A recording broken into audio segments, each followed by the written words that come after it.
Hello and welcome back to the Lively Faith Podcast. I'm your host, the Reverend Nathan Stomberg, and we are again joined by the Reverend Mark Galloway and our dear friend, Jim Whiting. He is a member of the Lively Faith Board of Directors and Congregational President and Elder at Trinity Lutheran Church, LCMS. I was about to say ELCA.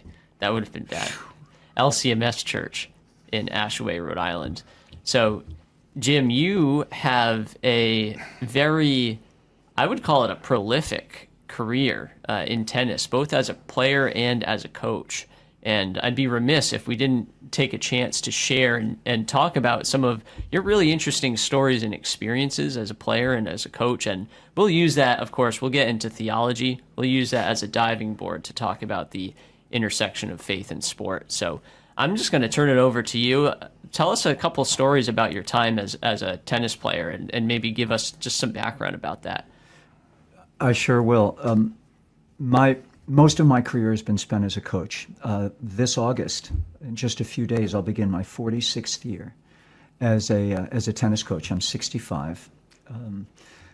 A story that I like to tell is my introduction to tennis when I was 8.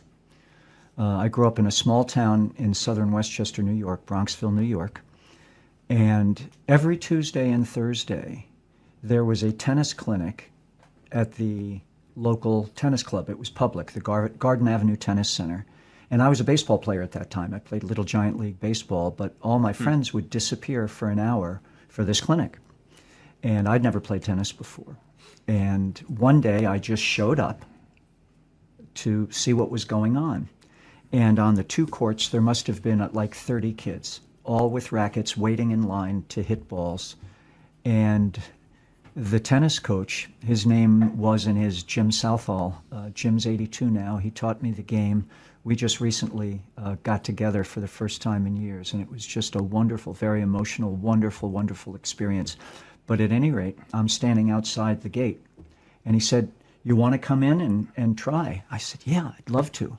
So there was old wooden rackets that were stuck in the fence. Wow. Huh. So he said, "Grab a racket." So I grabbed a racket and I got in line. And then when it was my turn, he said, "All right, just turn to the side and take your racket back a little bit, and I'm going to toss you the ball. That when it bounces, just take a nice easy swing." I said, "Got it." So he tossed me the ball. It bounced, and I proceeded to launch it over the fence, past several properties. Home run! And so it's exactly right. And I was so thrilled that I had mastered the game of tennis. So I thought, and I'll never forget, he said, "Go get it, Mickey Mantle," meaning the ball. So I ran out, I got the ball, I got back in line, and when the clinic was over, there was a backboard at the club where you could hit balls against the wall. I asked if I could borrow the racket. And I spent the rest of the afternoon hitting tennis balls. And I went home that evening, and my dad was reading the paper, and I was on a baseball team, and I said, "Dad, I'm quitting baseball. I've discovered tennis."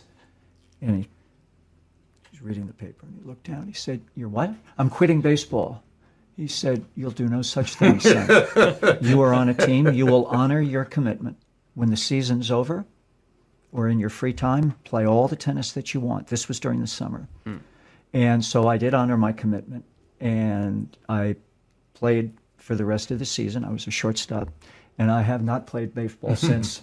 I just fell in love. I fell in love with tennis. It was just something, I really thought, I still do really, because I'm still doing it. I was born to be involved in the game. It was that important to me. And so that's how I got my start in tennis. By the time I was 11, I had become pretty proficient, and I was starting to play tournaments in New York and in New Jersey.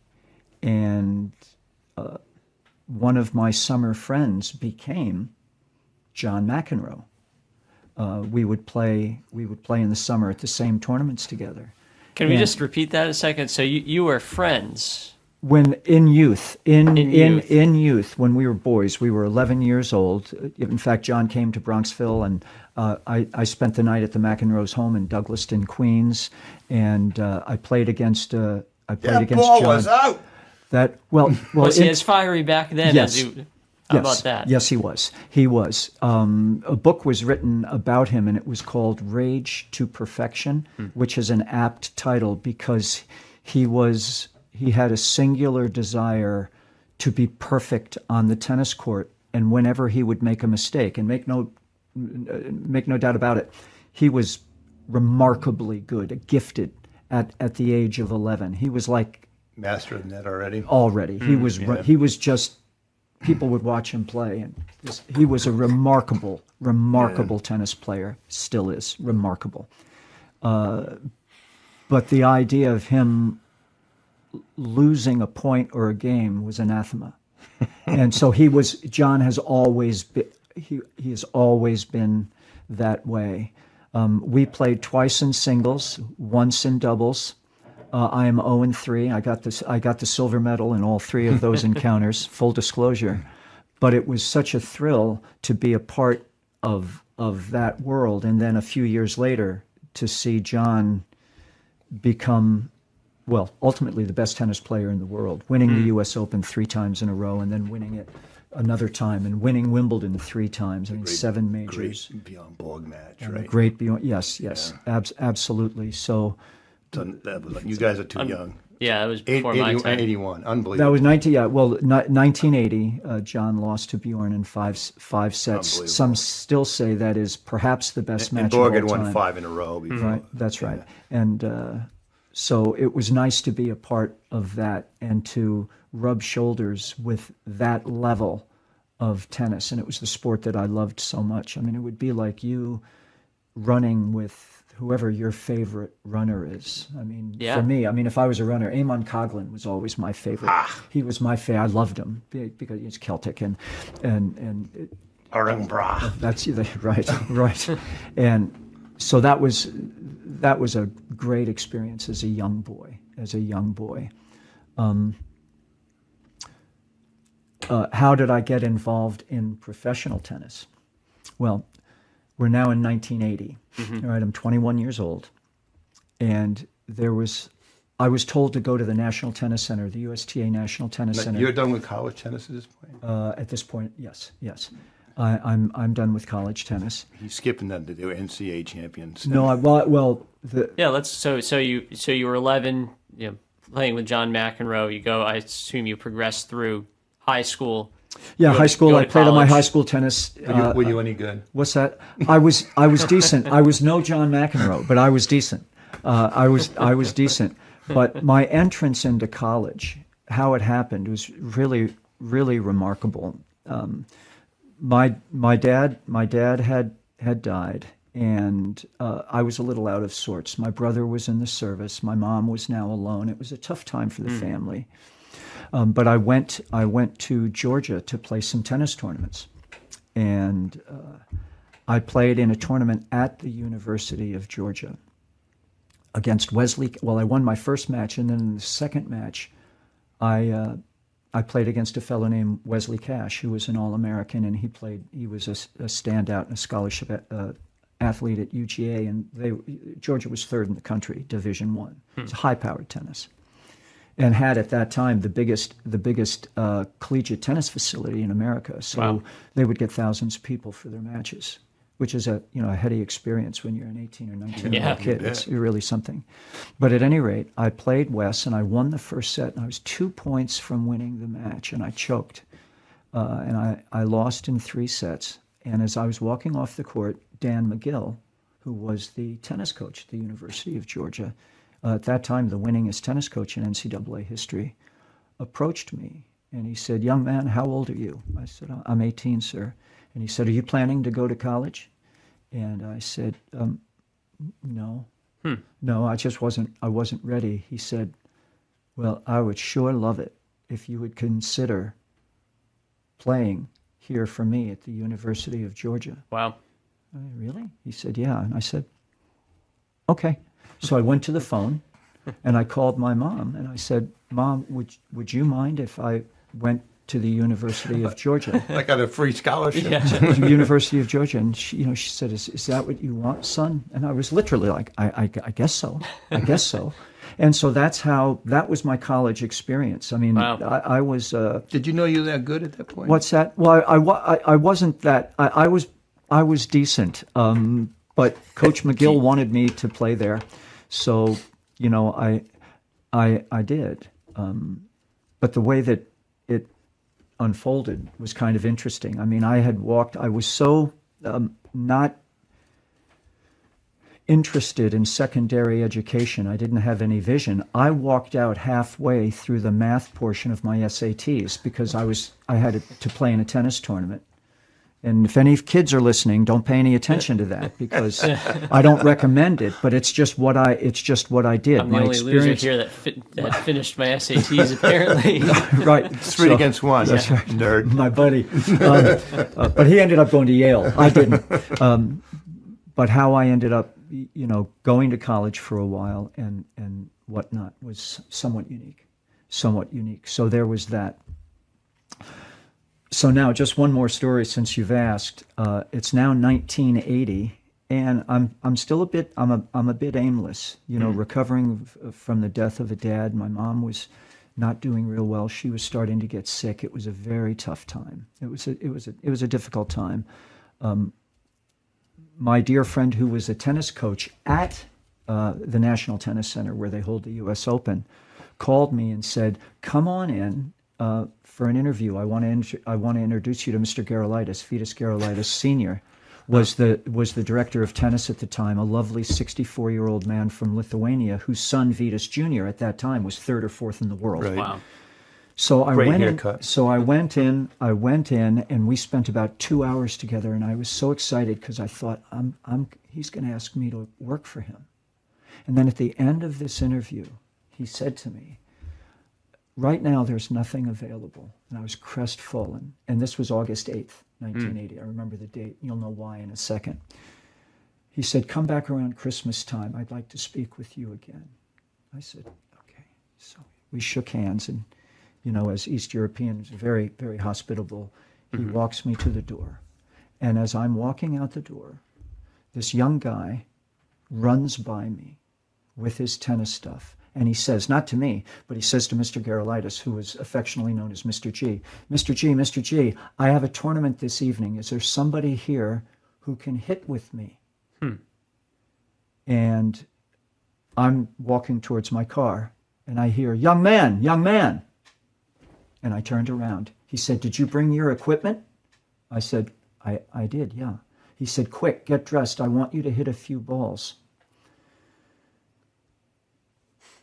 So I got my stuff, went into the locker room, got dressed, and he introduced me to a fellow named Kamal Hussein, whose uncle was the king of Jordan.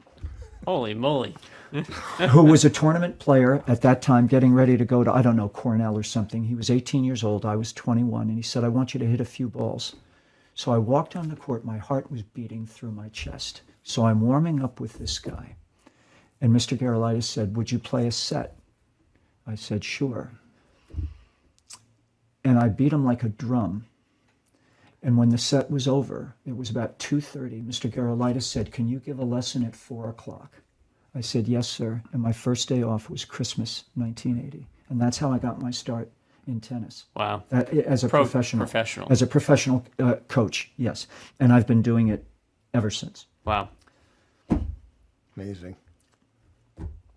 Yeah, it really is People you've remarkable. met is incredible. Yeah, it really, it's true. I could write a book. I just don't think I have the energy, but I could write a book. And did you play professionally at all between college and this point in time, or did you go really kind of transition from college and then get into coaching professionally? I played some professional tennis. In Europe, but that was in concert with being a coach. They have in Germany, they have a professional tennis league in the summers, and world-class players play in it. Like at this time, these are names I'm going to doubt you're familiar with, but Jan Kodesh, Eli Nastase. I mean, Kodesh won Nastase. Wimbledon, he won the French Open. Nastase won the U.S. Open. Did he won flip you off? Pardon me? Did he ever flip you off? Jan, no. Nastase? Well, I met Ellie a few times, but anyway, And so I did that one summer, but what I would do is I would teach during the week, I would coach during the week. This was just outside of Heidelberg, interestingly, where Luther had penned the Heidelberg Disputations. Great document. But anyway, I coached during the week, and I played for the team. It was a professional team on weekends. But that was the extent of my professional playing. And then when I came back to the States after, I've only been coaching since then. And again, I'm doing that to this day. And I'm busier now at the age of 65 than I've been in 15 years easy. What was it like when your team won the NCAA championships? I mean, that's like an incredible thing. Well, I'm just trying to recall what it was like when USC came to Athens to play, and they were number 1 in the country, and we were 3 at the time. I didn't play that match, but when we beat USC, I think the earth moved in Athens, Georgia. It was an incredible experience to play tennis for the University of Georgia because the fans were so enthusiastic, that when we would win a point or win a match, it was unlike anything I'd ever experienced, especially like coming from a small town. Yeah. You know, it was crazy. So it was really a special experience to be involved with a team, you know, a bunch of guys that were so tight and loved being at Georgia. I suspect you guys are all tight still. What's that? Well, you know, the fact of the matter is most of them are gone. Wow. At this stage. They're young. What's that? Life happens. Yeah. You know, Yeah. life happens. Of the 12 that made up the 12, I think there's 5 left. Wow. There's 5 left. So, yeah, I believe. It's a lot of young tragedy. I believe. Yeah, a lot of cancer and whatnot. It's a short journey, brother. It's a short journey. And my mother used to say, "Enjoy your youth, son. You're a long time old." And I remember so well what it was like being a young, 18, 19, 20-year-old. And then now. Invincible. Yes, but now I'm vincible. Yes. I'm very vincible. Yeah. So, so those are some of my experiences in tennis, both as a player and as a coach. You got to get in this, how you whip Martina. So, come on. So you've told us off camera before how you've played a match against Martina Navratilova. This was at the National Tennis Center, and I was coaching full time. I was not playing at all. And I was I was hitting balls, but I wasn't competing at all. And I noticed at one point someone was watching me give a lesson, and it was Renee Richards, who was Martina Navratilova's coach. And after the lesson, she approached me and said, introduced herself. Said, "My name is Renee Richards. I coach Martina." I said, "I certainly know that. Very nice to meet you." And she said, "Martina's going to be in town in a couple of days, and she only practices with men." And Because nobody else can practice with Yeah. it. and would you be interested in practicing with her? And I said, that would be an honor. I would love to. She was number 1 in the world at that time. And so 2 days later, I met Martina, and she had a traveling fitness partner, Nancy Lieberman, who had played the women's basketball player. basketball. Hall of Famer. So it was, right. And so it was like Team Navratilova, and I carved out, I taught all morning. I carved out a couple of hours in the afternoon, and then I had to continue teaching after playing with Martina. So we went on the court, and I'll remember I was very nervous, and some people from the main office, the USTA, because at that time I was working for the USTA, United States Tennis Association, and the bigwigs from the corporate office came to watch. So we were warming up, and again, I'm nervous. She's number one in the world and whatnot. I'm just a teaching pro. I'm not playing. Phenomenal athlete. She was remarkable. She was gosh. remarkable. And so the first game, I'm very, very nervous. I lose the first game. The second game, I'm a little less nervous. I lose that too. And then the third game, I was ahead 40-love and got a little tight and lost that game. And in the changeover, it dawned on me, I'm better than she is. And then I went on a 15-game tear. It was I was ahead 6-3, 6-love, 3-love before she won another game. And then she won one more game, and I closed it out. And when we walked to the net to shake hands, I'll never forget this. It was very interesting. I held out my hand, and I said, thanks, Martina. It's been a pleasure to meet you. And she looked at me, and this was her response. Next time, I'll beat you for sure. Now, I was thinking, I don't think so. But I didn't say that. I said, well, if we get to do it again, that would be a nice experience. We never got to play at the National Tennis Center again. But I'm fond of saying that year, I was the number one female tennis player in the world. Wow, there you go. But I only made about $18,000, and she made about $3.5 million. So there's an imbalance there, and I don't know how I can rectify it. If either of you guys have a suggestion, I'll take it. No. If you had done that in the year my 2024, professional running earnings That's right. total about $8,000. So Right. you're way ahead of me. Yeah. So those are just some, those are some experiences that will always stand out in life that just sort of That's so cool. happened. Yeah, it was great. It was great. unlike anyone else's experience that I've ever heard of, it's totally one of one. It's really I think so. fascinating. I think so. It is really fascinating how I stumbled into this and into that. Did you ever whip Chrissy Everett? That never had the pleasure of playing. Never had the All pleasure. that baseline game. Any other notable athletes that you either played against or coached that you'd be comfortable sharing? Well, I coached and I taught celebrities, and I coached secondhand. I remember, I think it might have been 1981, right around there. Both John Havlicek and Earl Monroe had retired, and I was teaching on this court every day. This is at the National Tennis Center. Wow. And Hondo and the Pearl every day were on the court right next to me. They never took a lesson.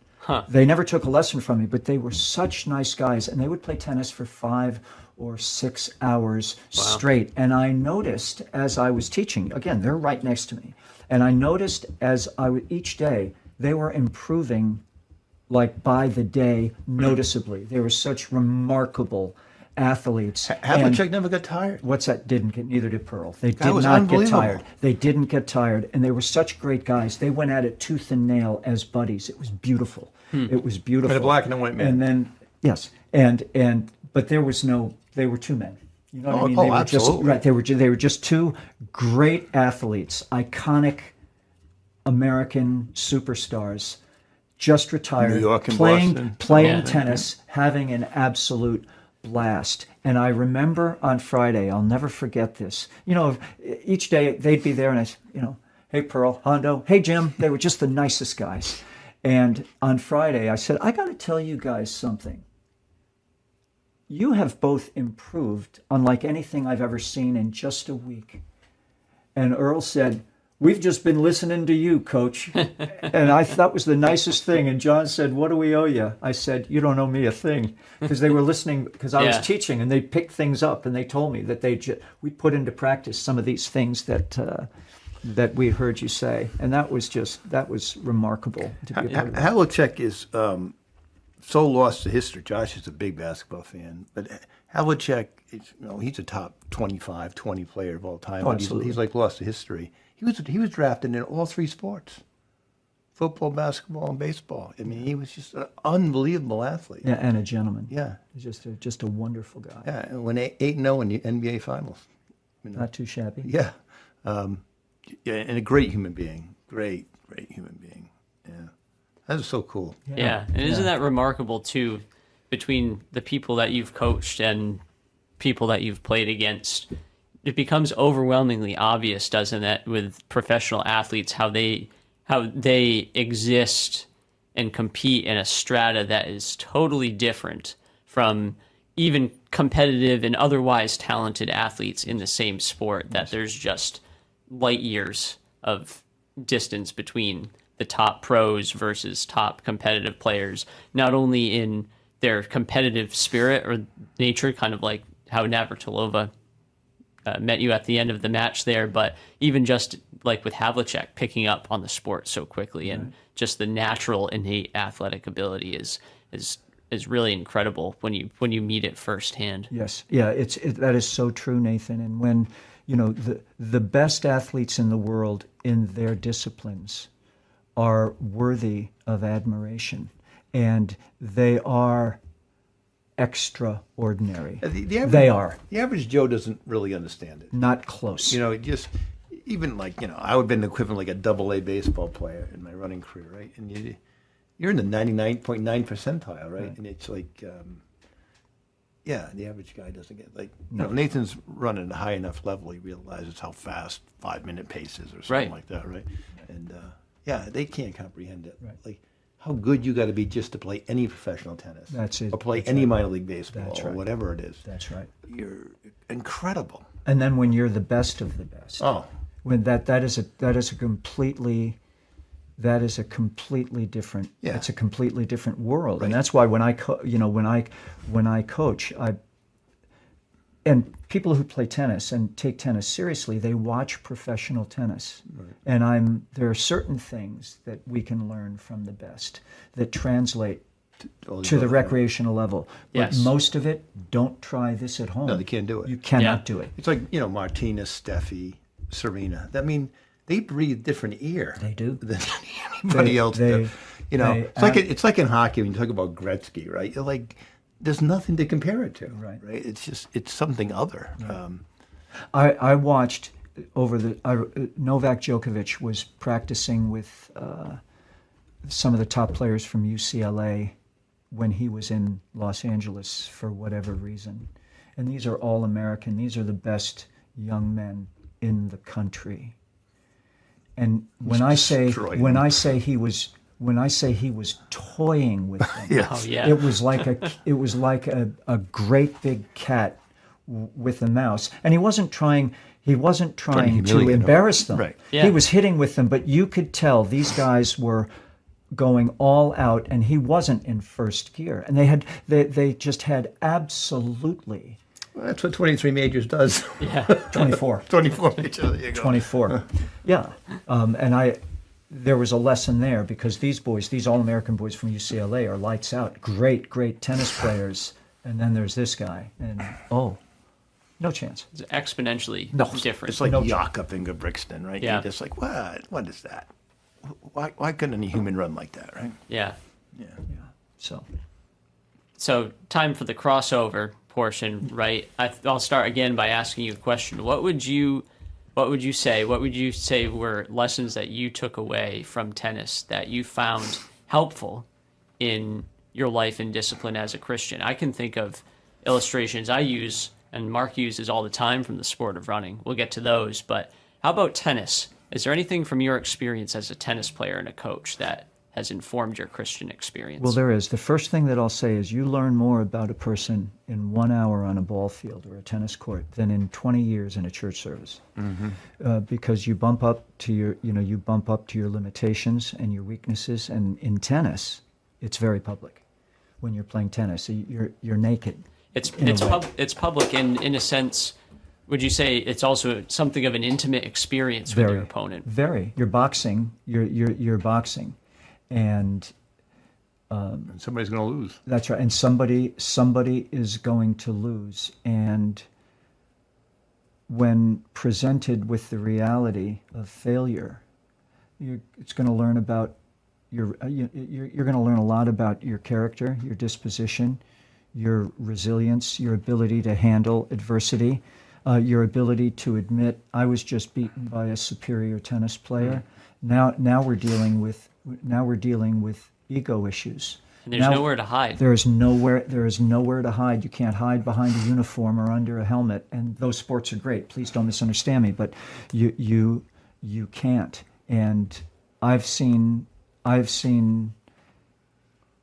for decades something happened to people between the parking lot and the tennis court where they forget they're playing a sport and a game and recreation, and it does tend to bring out the worst in human nature. Yeah. It did in mine. It did in mine growing up. My dad had to deal with me on a number of occasions because I was a very feisty competitor. I did not always behave well on the tennis court, and I was a very bad loser. To me, to lose, the world is coming to an end. So it's not just John. When we think about John McEnroe, I understand John. I understand those outbursts. The only difference is when I would be guilty of them, there'd be a handful of people watching. When he would have the millions of people watching. So in John's defense, we can't imagine the type of pressure that is to be under the spotlight in the middle of a tennis court with thousands or tens of thousands of people watching, and then millions more watching via TV. Especially in those broadcast. days, TV ratings were up through the roof. Yeah. Right. At the time, tennis isn't nearly what it was as far as people watching on ratings, and McEnroe was the man, right? Yeah. But to specifically answer your question, Nathan, what tennis has shown me or taught me as far as being a Christian is concerned is that we are broken. Our nature is flawed foundationally, and we're not. I don't think any of us are as bad as we could be, but there is not a facet of our personality, our character, or disposition that has not been affected by the fall, by original sin and by actual sin. Not one single facet. And I think as athletes yourself, you fellas can agree with that experientially. You've experienced the same thing. I certainly have. Yeah. I certainly have. That's been the biggest takeaway, that we are broken and in need of redemption. To add on to that, I think there's a commonality in experience across different sports, right? In our experience as competitive runners, that you also learn a lot about yourself over the course of training, pushing your limits and challenging yourself to reach the next level of whatever your sport is. And so not only like in tennis are you learning about your opponent, but you're learning about what your own limits are and challenging those limits. And really the way you overcome that is through discipline. And so I always draw upon the discipline that I need to exercise physically and also spiritually and mentally as a long distance runner, and apply that to the Christian experience as well, that you can't just skate by in either case. Failure is, you have to accept it. It's part of the journey, right? So you can, as a tennis player, as a runner, a baseball player, you can do everything perfect. It doesn't mean the game's going to go perfect, right? You're going to lose. You're going to have off times. All the training doesn't always get you to where you want to go, and you always got to have the long view. And certainly that's the case in the Christian life, right? It's we could all talk about hundreds of people we've met, especially young converts, right? That life's changed until all of a sudden their life isn't changed, and they're like, "Oh my gosh, what's so great about this Christian thing?" Right? And I'm still dealing with the same struggles. Yeah. I thought they were going to. Why do I disappear. keep doing the same sin all the time? Right? Exactly. Yeah. Exactly. Yeah. But to your point about discipline, I think it was Novak Djokovic who talked about you have to embrace the mundane, because if you think about it, when you play tennis, you're on a rectangle. The tennis court's a rectangle, and you can only hit the ball in one of two directions. You can either hit the ball diagonally or up the line, and the difference between, among other things, so we've talked about the superstars, the best in a sport, being extraordinary. Another difference is for every tennis ball you've missed, the best in the world have missed hundreds of thousands. Hundreds of thousands. And just recently, Roger Federer gave the commencement address at Dartmouth. And shared something that I had no idea. In his 23-year professional career, he won 85% of the matches that he played, which is crazy. It's unheard of. Yes, thank you. It is crazy. He won 53% of the points he played. He almost lost 1 out of every 2 points Wow. that he played. And the point that he tried to get across to these young graduates is that failure is going to attend your journey. And you need to take that as part and parcel of your life's pursuit, because it's going to happen. 3%, right? 53% between being good to being immortal. That's right. That's right. Yeah. It's amazing. Isn't That's it right. incredible? That's right. Razor's edge. That's right. And so those the also 6 shots out of every 100. right. Yeah. So the also-rans are winning like 49% of their points or something like that. Right. 49%, 53%. You don't see the gap. But then there's Roger Federer, and it's remarkable. So Yeah. that speaks to the discipline thing, that failure you have to you have to embrace that if you really want to succeed. Federer, I always found a lesson from a guy like Federer. He reminds me of Gretzky, right? You look at Federer physically, you're going, how could he be so dominant? Right? He's just a magician out there, right? He wasn't the biggest, wasn't the strongest, didn't hit the hardest, but he was at his best. He was he was impeccable. His movement was preternatural. It's unbelievable, right? It was, and yes, that's yes. true of all of us in life, that we think we have to have all these gifts somebody else has to do God's work. No, we don't. We just have to exercise the gifts God gives us. Well, that's a very good point. The same Roger said, he had always been told, "Oh, you make it look so easy, and you make it look so effortless." And he is sharing now that he is retired. You have no idea How how hard it much was. work went Exactly. into the tennis that I played. And he said, it is not easy. It is not effortless. And during his career, he was always asked to share how he trained. And understandably, he's a competitor. He goes, no, I'll do that when I retire. Exactly. Which is smart. Yeah. Which is smart. So, But we've all preached, right? And, God gives up, some more gifts. You have propensity, you have these abilities, but it's never easy, no matter if you're a great preacher or not. Preaching's never easy, and it takes hard work to be able to hone the skills to communicate effectively without making it about you. There's no shortcuts. No shortcuts, right? And you can never compromise the truth, right? And there's so many analogies between so sports, many. right? And Paul uses these analogies in his letters. He Right? does. It's the precursor to the Olympic Games. The boxer and the runner, and it's amazing how often he uses it 3 or 4 times. Do you not know that in a race all runners run, but only one receives the prize? So run that you may obtain it. That's one of my favorites. Yes. So run that you may obtain it. Right.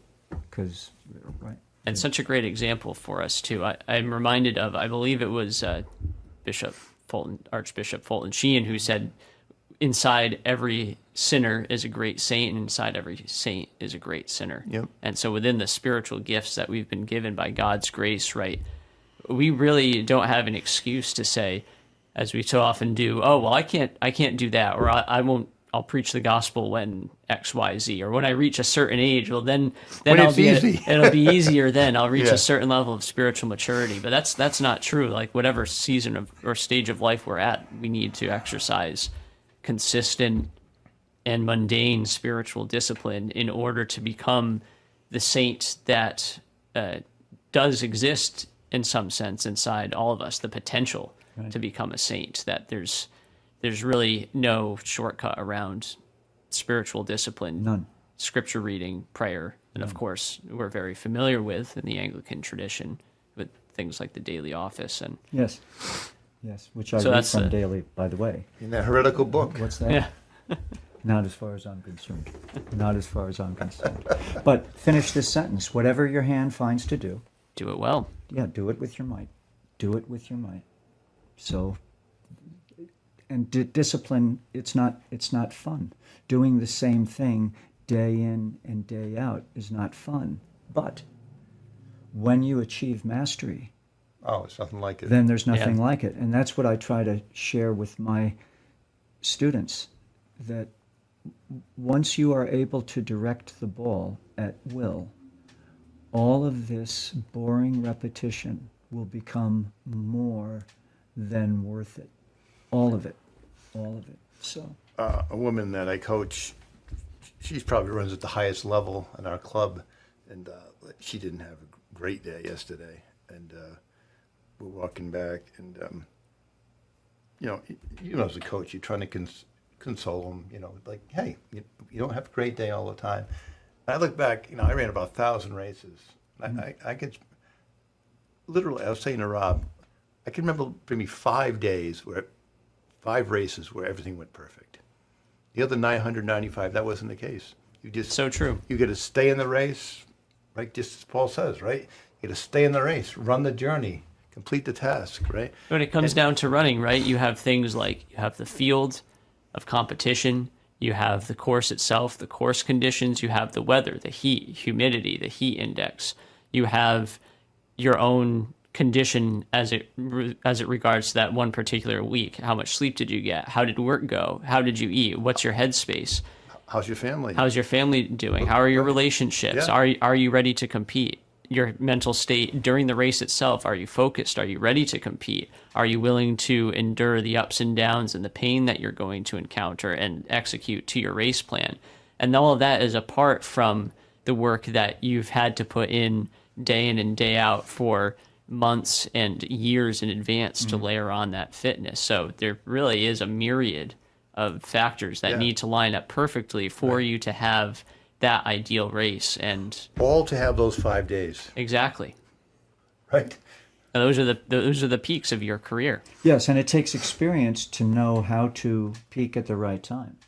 Yes. How to, you're preparing for a race, and now the best tennis players in the world, everything they do is geared towards peaking at the majors. Right. And that's something that we're figuring out in our training right now is young people training for marathons.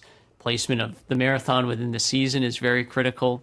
We love running the Boston Marathon, but man, you could get 40-degree weather on that day in April, or you could end up with 80-degree weather. This year was brutal. There's nothing you can do to control that, but you also have to time that within your training plan to make sure that you peak your fitness at the right part of the season. Right.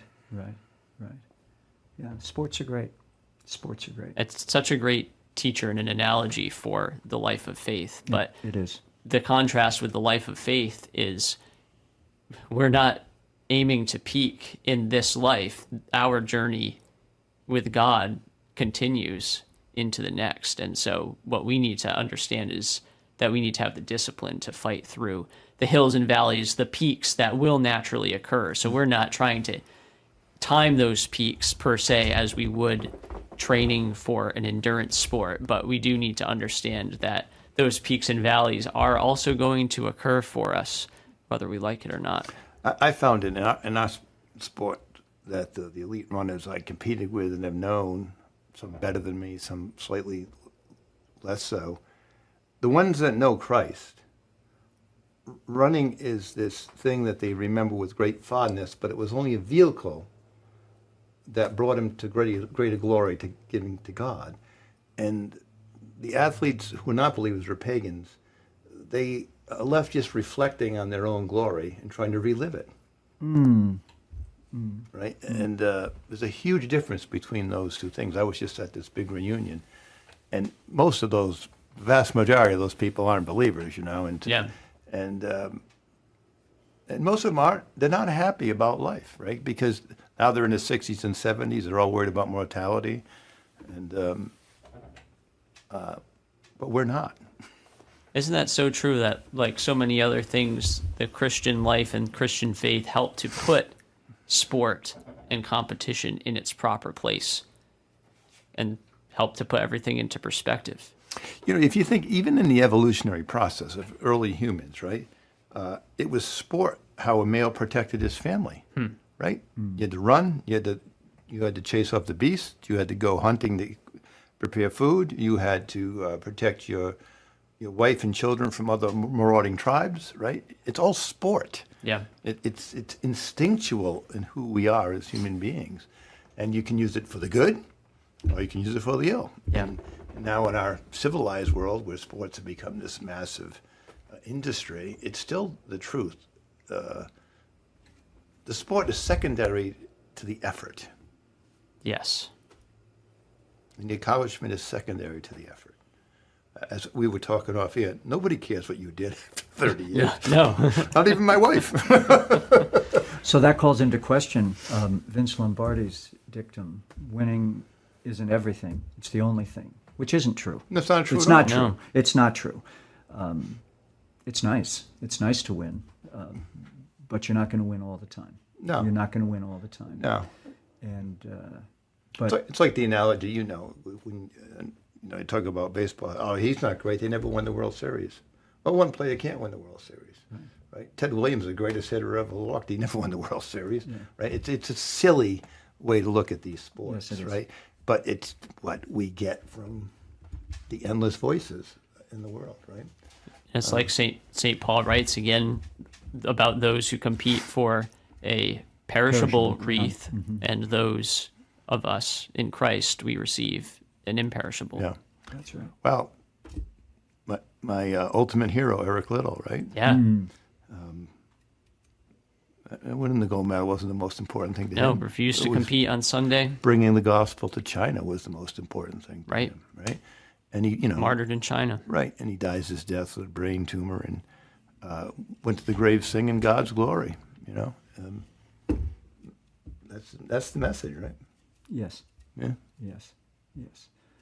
I'm not sure how many believers are out there on the Pro Tour, men and women. I don't know. I'm far removed from that. I don't know. There's a few brave souls in the various sports, but there's certainly a remnant. I think there's silent believers, which isn't exactly courageous, right? Right. Yeah. A lot of them. It's no different than the clergy in the church, right? You're like, my gosh, how can you not speak the truth? Oh, because Jim, if you do that, funds will go down, and this person, right? And you're like, hello, right? It's like, what are you talking about? Is God with you or not? Right? And one day funds will not be. No. It won't matter. It's not going to matter. I don't think. It's not going to matter. I have so little patience for that. Well, is there anything else regarding faith and sport? That was really all I had as far as questions. I think, again, takeaways for us. Comes back to discipline, spiritual discipline. Oh, actually, one more thing that I'll add. I think for those who are inclined to sport and to competition, and even just active lifestyle, I've found that there is a direct correlation between my physical fitness and my discipline in the physical realm and my spiritual fitness as well. And that when I'm disciplined on the road and I'm following my training plan and I'm taking care of my body, at the same time, it's much easier for me to devote myself to prayer. I'm in a much better emotional state, and therefore I'm much more disposed to exercise spiritual discipline in my life as well. And vice versa, that when I let the spiritual disciplines slip, then I'm probably also going to slip on my diet, I'm going to slip on my training plan, and I'm going to do all of these things that have a compounding effect that then hurt my physical fitness and my ability to compete. Yeah, the same has always been true in my case. I've, since becoming a Christian, there are certain things that my wife and I that we always do in the morning, always, as a start to our day, and so that's a discipline. But for us, it has never been burdensome. Right. It hasn't been. That has not been burdensome. There's other disciplines that are burdensome. Right. This is not one of them. When being together, reading the Word of God together, discussing the meaning of this text or the context or whatnot, that's something that thankfully we have done throughout our married life. And when we hear of fellow Christians that are like, I need to start reading my Bible. That one gets by me a little bit. That one gets by me a little bit, but I think there are legions of believers who get their Bible from whoever is speaking to them on a Sunday I'd say morning. the vast majority. I think so, and that's not good. That's not good. I mean, do you eat? It won't suffice. Do you eat once a week? Do you? I mean, you Right. can use the analogy. You need to eat regularly. You need to eat regularly, or else that fruit's going to wither and die. Or you're Starve. going to eat junk food. Yeah. Or you eat junk food, and then who knows where you're going to go from there. Yeah. So, Yeah, 20 milers in February in snow, they're not hard to be disciplined to go out and do them, right? Right. Yeah. No, piece of cake. You called me. Yeah, I loved it, Mark. It was great I had a today. great time. Great time, 3.5 hours in the Yeah. snow. Yeah. Bless you.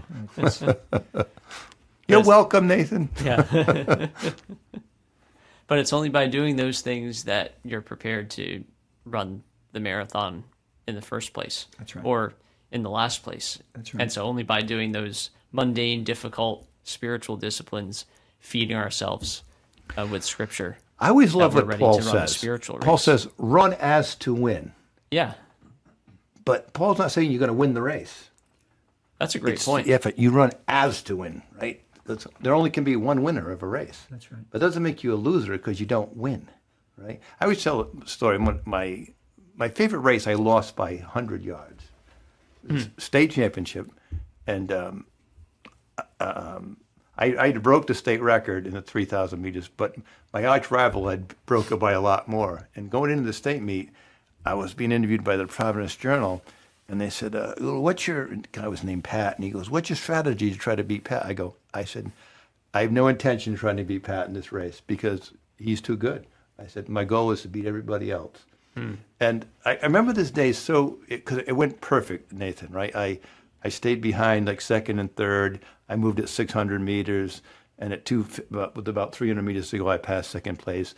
And even though I lost the race by like 8 seconds, it was like I won the It's thing. like euphoria. Because it was. Yeah. It's the most fulfilling race I ever won, and I didn't win.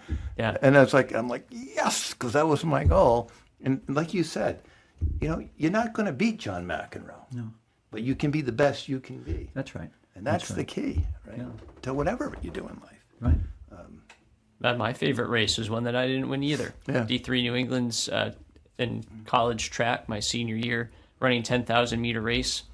Everything went perfect. The weather was right, diet was right, it felt good, training all came together, race plan was executed perfectly. Ran my best time ever for the 10,000 meters. It was like 32:03, 32:04.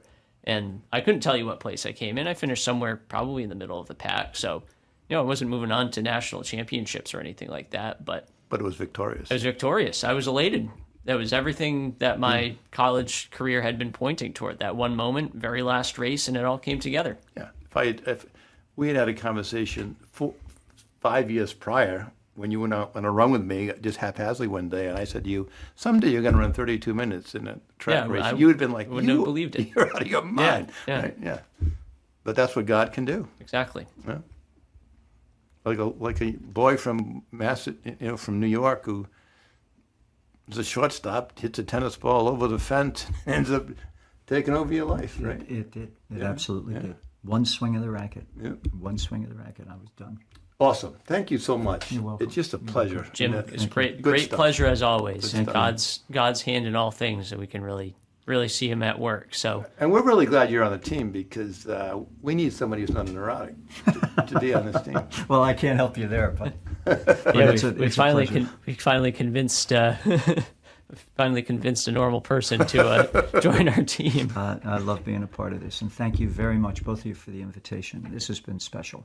Thank you very much, Jim, and thank you everyone who has joined us on YouTube and on the audio podcast version of our show. Please, if you haven't already, like, subscribe, leave a 5-star review, and ring that bell for notifications. Every little bit goes to help growing this ministry. Thank you again for listening to the Lively Faith Podcast. God bless.